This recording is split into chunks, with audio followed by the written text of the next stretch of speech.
Hello दोस्तों, welcome back to my YouTube channel student life में।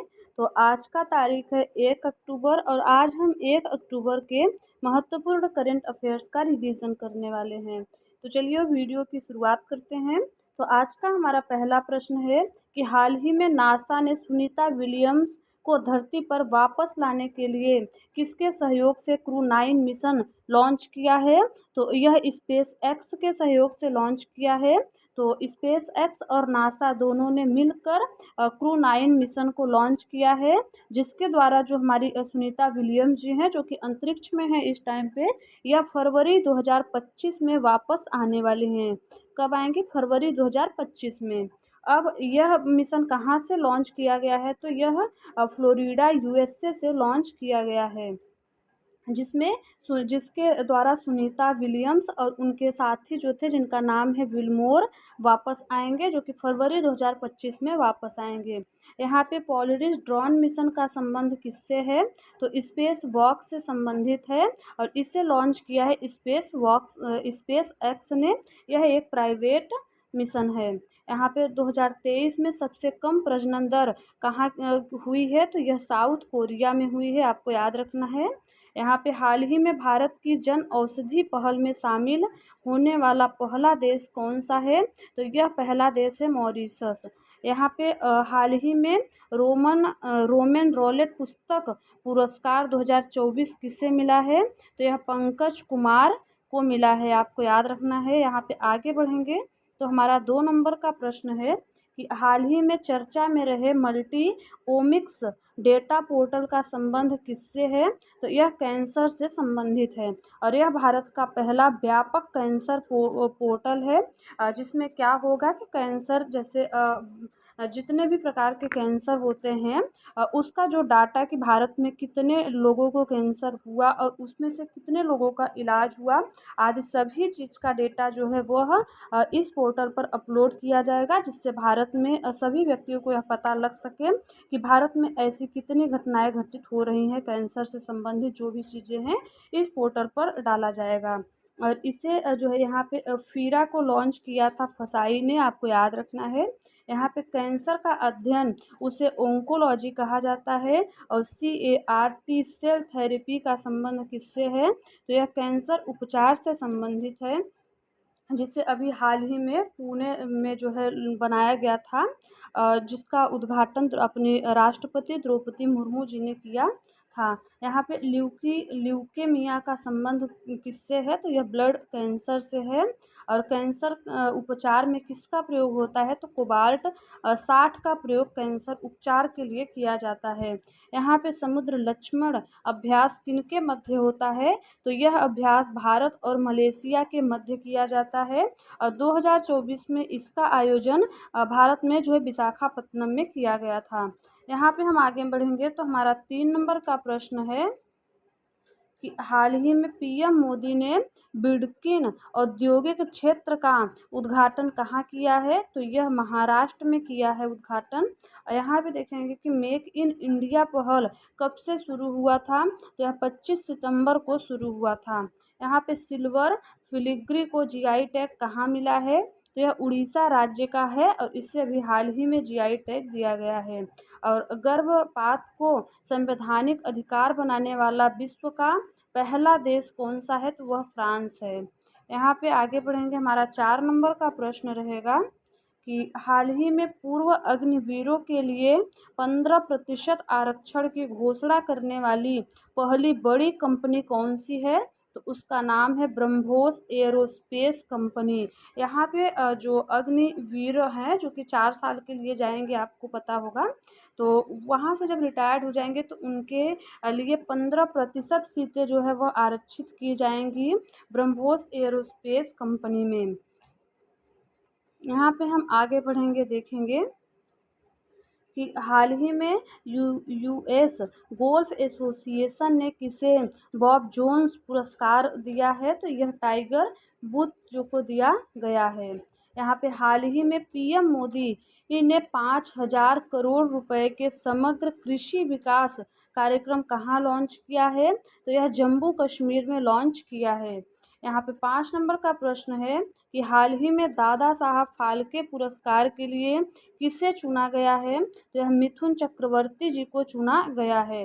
और मिथुन चक्रवर्ती जी का उपनाम है एक डिस्को डांसर, और दूसरा इन्हें कहा जाता है गरीबों गरीबों का अमिताभ बच्चन।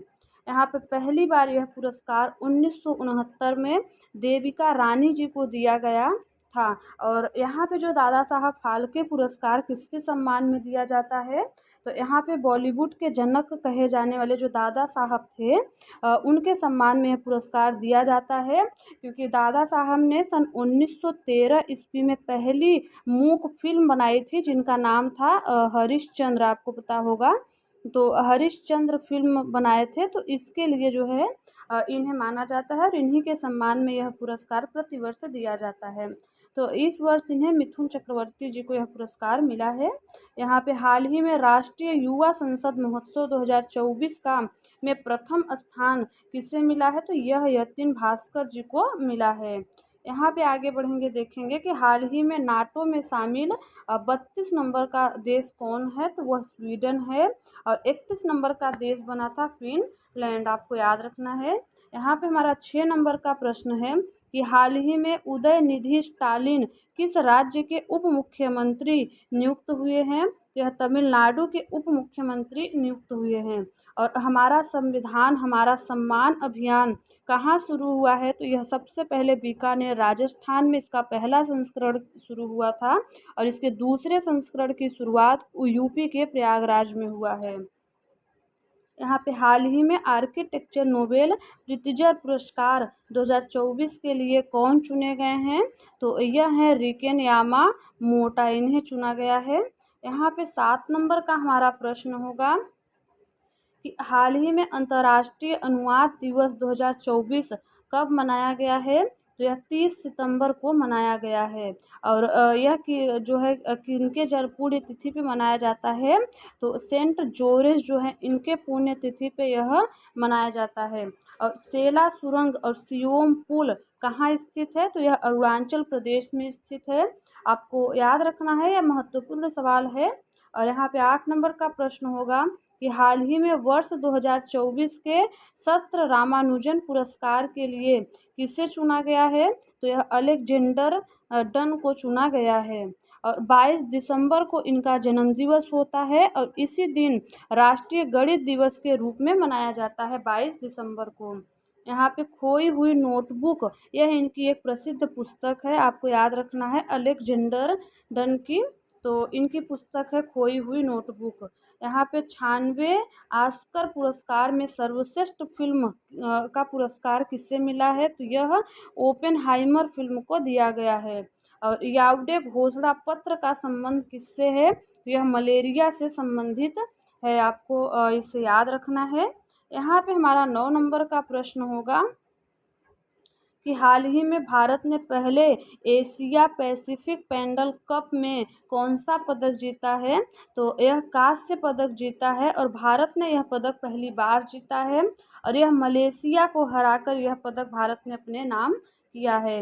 यहाँ पे 9th जूनियर वुशु चैम्पियनशिप 2024 जो कि ब्रुनई में आयोजित हुआ है, और इसमें भारत ने कितने पदक जीता है? तो भारत ने इसमें टोटल 7 पदक जीता है, जिसमें 2 गोल्ड, 1 सिल्वर और 4 ब्रॉन्ज मेडल जीता है। यहाँ पे ब्रुनई की जो राजधानी है उसका नाम है बंदर शेरी बागवान, आपको याद रखना है इसे।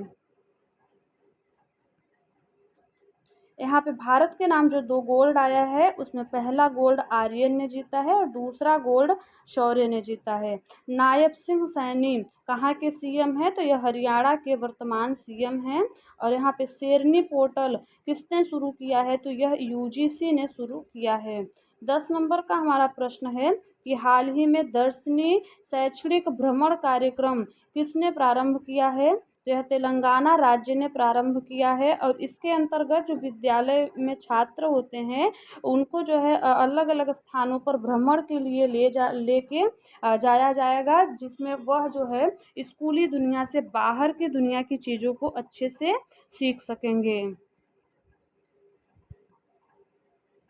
यहाँ पे हाल ही में राष्ट्रीय अनुसूचित जाति आयोग के अध्यक्ष पद पर किसे नियुक्त किया गया है, तो यह किशोर मकवाना जी को नियुक्त किया गया है। और हाल ही में दुनिया की पहली 3D प्रिंटेड मस्जिद का निर्माण कहाँ हुआ है, तो यह सऊदी अरब में किया गया है। और 17 सितंबर को स्वाधीनता दिवस के रूप में मनाया जाता है हैदराबाद का। तो 17 सितंबर को हैदराबाद का स्वाधीनता दिवस होता है, क्योंकि इसी दिन यहाँ पे ऑपरेशन पोलो चलाया गया था। यहाँ पे गोरसम कोरा महोत्सव का आयोजन कहाँ किया गया है, तो यह आयोजन अरुणाचल प्रदेश में किया गया है। तो आज की क्लास आप सबको कैसी लगी, इसे कमेंट बॉक्स में ज़रूर बताइएगा। आपसे फिर मिलते हैं नेक्स्ट वीडियो में। धन्यवाद।